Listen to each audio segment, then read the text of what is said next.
Okay, so welcome back another video of ये female genital tract. First video में हमने देखा था कि इंडोमेट्रोसिस क्या होता है।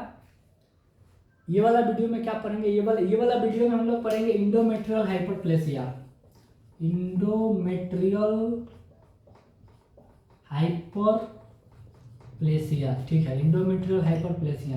देखिए, इससे पहले कि हम इंडोमेट्रियल हाइपरप्लेसिया एक्सप्लेन करें, इससे पहले हम चाहते हैं कि कुछ दो चार वर्ड्स वगैरह है उसको एक्सप्लेन करना जरूरी है, ताकि जब हम आगे ये एक तो इंडोमेट्रियल हाइपरप्लेसिया उसका एक्सप्लेनेशन हुआ, देन उसके बाद इंडोमेट्रियल कार्सिनोजेनिक जो कंडीशन पढ़ेंगे तो वहाँ पर कुछ वर्ड्स आएगा जिसको लेकर अगर हम उसको अभी यहाँ नहीं बताए तो हो सके कुछ कंफ्यूजन क्रिएट हो सकता है।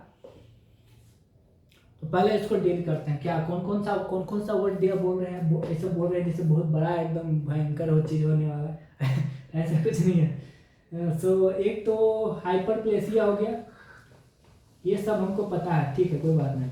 उसके बाद भी हाइपरप्लेसिया हो गया, उसके बाद हाइपरप्लेसिया को कई बार जो है ना टिपिकल हाइपरप्लेसिया भी बोल दिया जाता है। तो वर्ड सेम ही है, मतलब सेम ही है, टिपिकल हाइपरप्लेसिया। उसके बाद क्या पढ़ेंगे, एटिपिकल हाइपरप्लेसिया। Atypical hyperplasia. और उसके बाद जरूरी है समझना डिस्प्लेसिया, ठीक है। उसके बाद पढ़ेंगे एट्रोफी। मतलब आप ये चाह रहे हैं कि पहले चार वर्ड है उसको एक्सप्लेन करें, उसके बाद आगे पढ़ाइएगा, हाँ ठीक। चलिए, तो ये चाहे हाइपरप्लेसिया हो, टिपिकल हाइपरप्लेसिया हो, एटिपिकल हाइपरप्लेसिया हो या डिस्प्लेसिया होगा, इन तीनों के केस में क्या होता है, एक्सेसिव प्रोलिफरेशन होता है। एक्सेसिव प्रोलिफरेशन होता है, ठीक है। और ये वाला केस में इस केस में एक्सेसिव प्रोलिफरेशन नहीं होता है, यहाँ पर टिश्यू का डिजेनरेशन होता है। यहाँ टिश्यू डिजेनरेशन होता है, ठीक है। मतलब एक्सेसिव प्रोलिफरेशन जो है इन तीनों के कंडीशन में होता है ना। ये तीनों तो सिमिलर जैसा हो गया, लेकिन आप बोलते हैं कि वर्ड अगर अलग है तो डिफरेंस होगा। बिल्कुल, वर्ड अलग है तो डिफरेंस होगा, लेकिन इसका मतलब ये थोड़ी है कि उसमें कुछ सिमिलरिटी वगैरह नहीं होगा। ये वर्ड तो बिल्कुल इन तीनों से पहले ही हट गया, क्योंकि यहाँ इन तीनों के केस में क्या होगा, टिश्यू मास जो है, इन तीनों के केस में टिश्यू मास क्या है, इंक्रीज होगा। और इसके केस में टिश्यू मास डिक्रीज हो रहा है। टिश्यू मास क्या हो रहा है, डिक्रीज हो रहा है। तो ये वर्ड तो भाई पहले ही से हटा दे रहे हैं। अभी सिमिलरिटी इन तीनों के बीच में है, और हमको इन तीनों के बीच में डिफरेंस पता करना है, ताकि हम जाके क्लियर कट आइडिया लगा सके कि क्या चीज़ बोला जा रहा है, क्या नहीं बोला जा रहा है। देखिए, हाइपरप्लेसिया या टिपिकल हाइपरप्लेसिया, इस कंडीशन में क्या होता है, नॉर्मल सेल्स होता है उसका एक्सेसिव प्रोलिफरेशन होता है। नॉर्मल सेल्स होता है उसका एक्सेसिव प्रोलिफरेशन होता है। और एटिपिकल हाइपरप्लेसिया और डिस्प्लेसिया के केस में क्या होता है, एबनॉर्मल और इमेच्योर सेल्स होता है, उसका एक्सेसिव प्रोलिफरेशन होता है। इसका मतलब अब ये वाला जो वर्ड्स है उसके अंदर भी डिफरेंस आ गया, लेकिन अभी ये दोनों वर्ड में डिफरेंस नहीं आया। चाहे एटिपिकल हाइपरप्लेसिया हो चाहे डिस्प्लेसिया हो, दोनों ही केस में क्या होता है, एबनॉर्मल या इमेच्योर सेल्स होता है, उसका एक्सेसिव प्रोलिफरेशन होता है।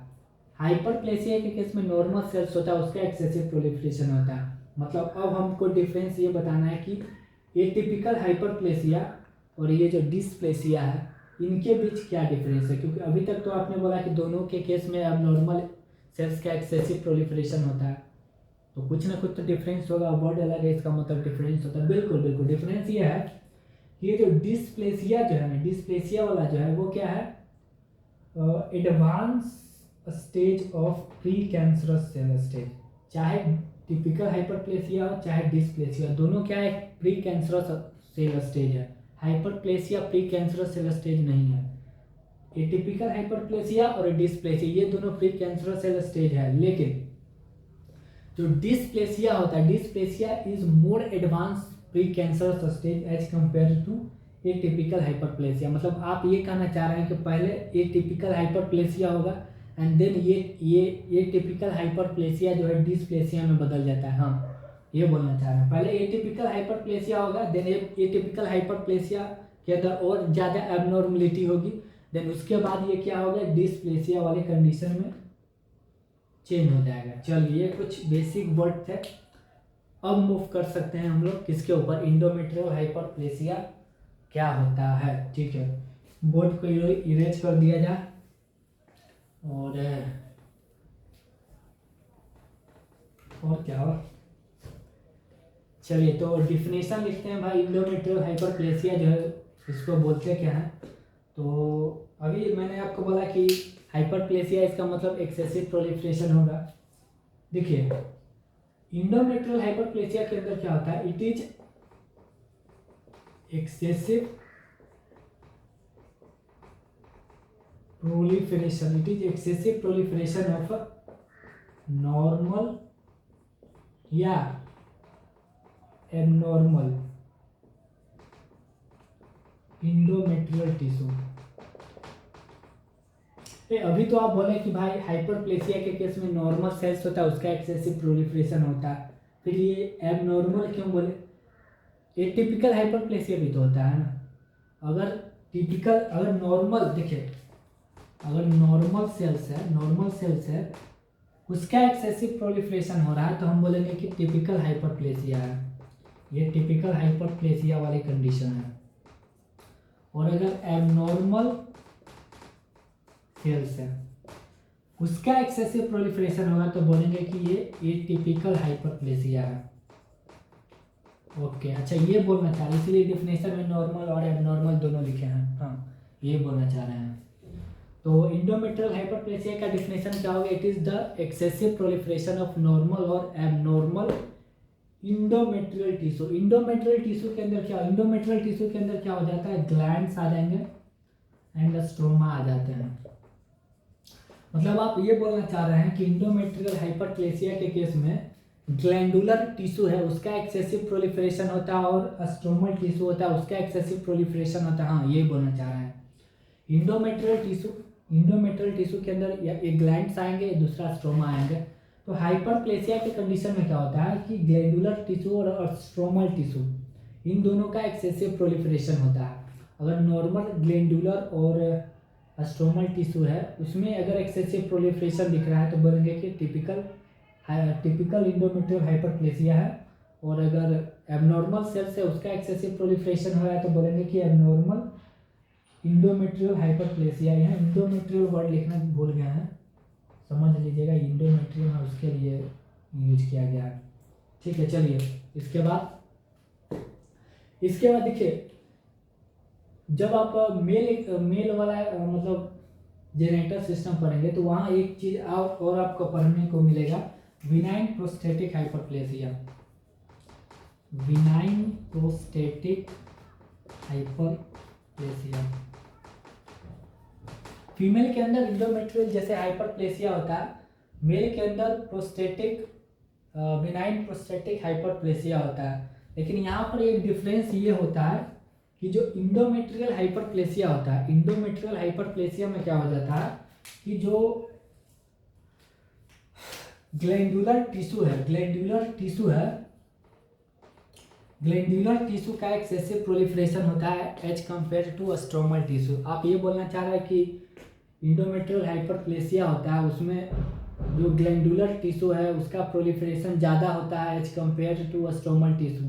हाँ, तो इसकी वजह से क्या हो जाएगा, इसकी वजह से ये हो जाएगा कि ग्लैंड टू स्ट्रोमा रेशियो जो है बढ़ जाएगा। देखिए, ऊपर क्या है, ग्लैंड्स है, नीचे क्या है, स्ट्रोमा है। अगर मान लीजिए कि ये वाला क्वांटिटीज अगर बढ़ेगा तो ओवरऑल ये वाला क्वांटिटीज भी तो बढ़ेगा ना।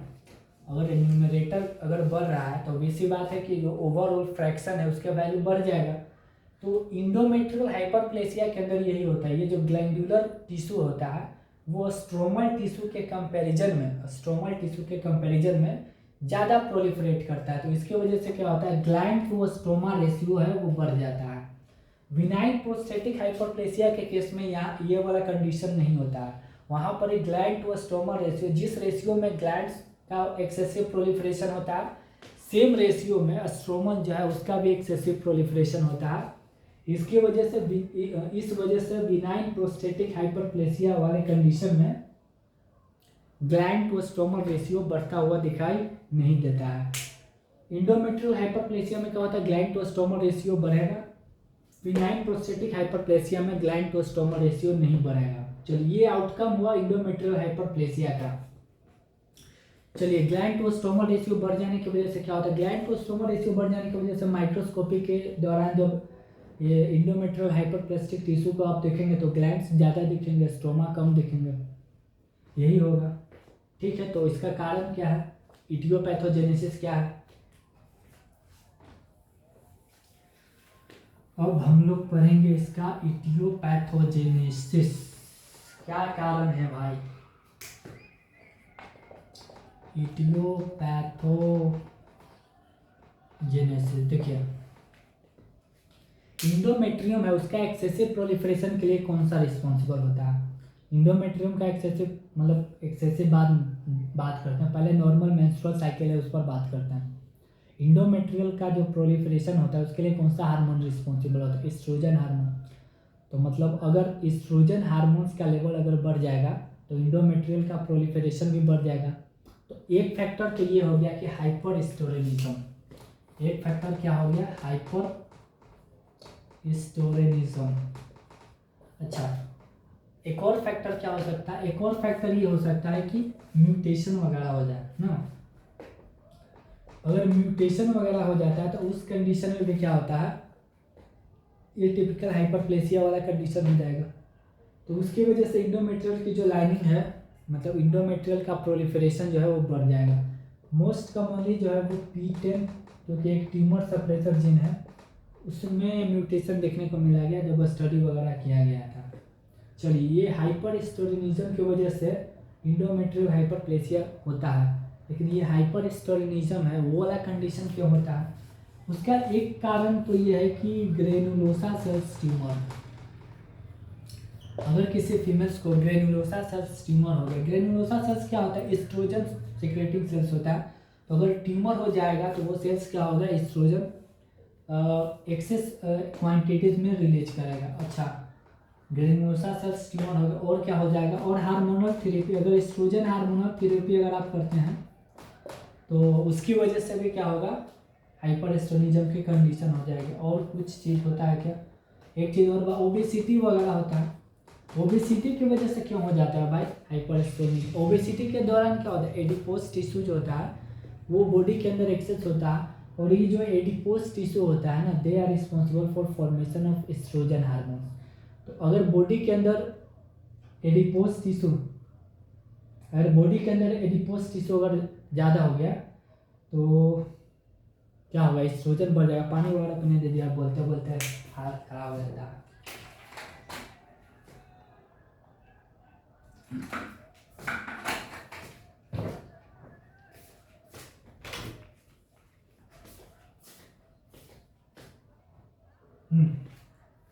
ओके, वापस आते हैं।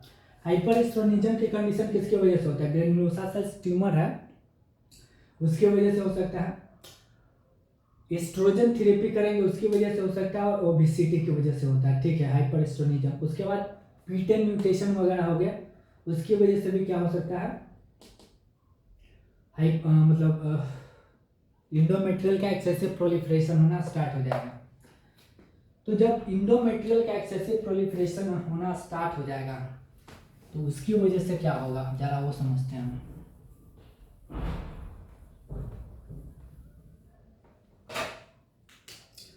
पहले सबसे पहले क्या हो गया, हाइपर एस्ट्रोजेनिज्म। हाइपर एस्ट्रोजेनिज्म, हाइपर एस्ट्रोजेनिज्म की वजह से क्या हो गया, नॉर्मल इंडोमेट्रियल सेल्स है उसका एक्सेसिव प्रोलिफरेशन हुआ। हाइपर एस्ट्रोजेनिज्म की वजह से क्या हो गया, नॉर्मल इंडोमेट्रियल सेल्स है उसका एक्सेसिव प्रोलिफरेशन हो गया। इस कंडीशन को क्या बोल दिया गया, टिपिकल हाइपरप्लेसिया। अब तक क्या है, नॉर्मल सेल्स जो है वो एक्सेस मतलब एक्सेस अमाउंट में इंडोमेट्रियल की लाइनिंग से वहाँ पर बढ़ रहे थे। उसके बाद क्या हो गया, उसके बाद होता है P10 म्यूटेशन।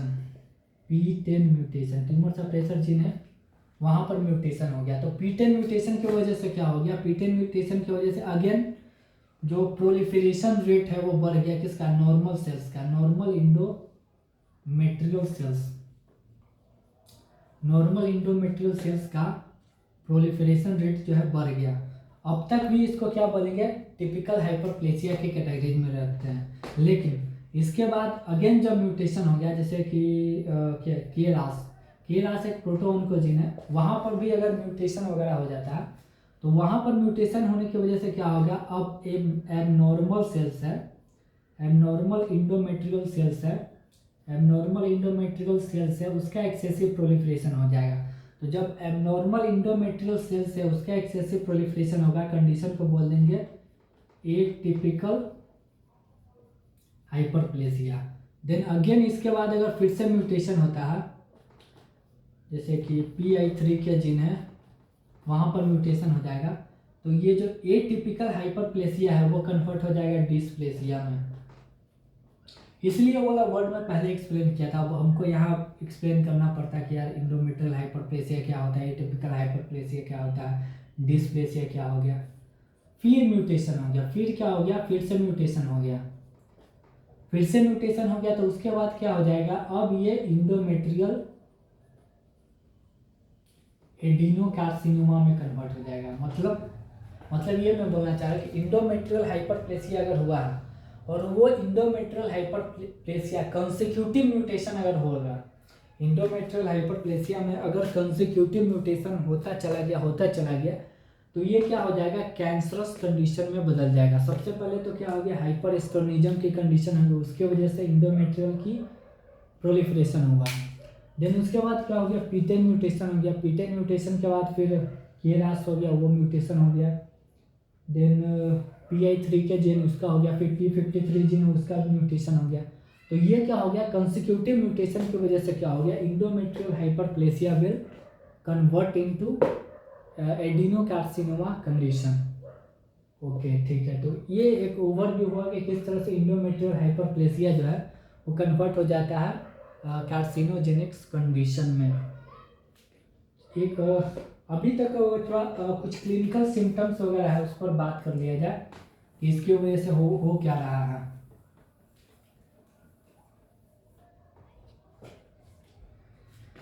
कुछ क्लिनिकल सिम्टम्स पे बात करना है जी, क्लिनिकल सिम्टम्स की बात करना पर एक फैक्टर जो है एज वाला फैक्टर देखते हैं पहले। एज वाला फैक्टर देखिए, अगर बिफोर मेनोपॉज वाली कंडीशन है,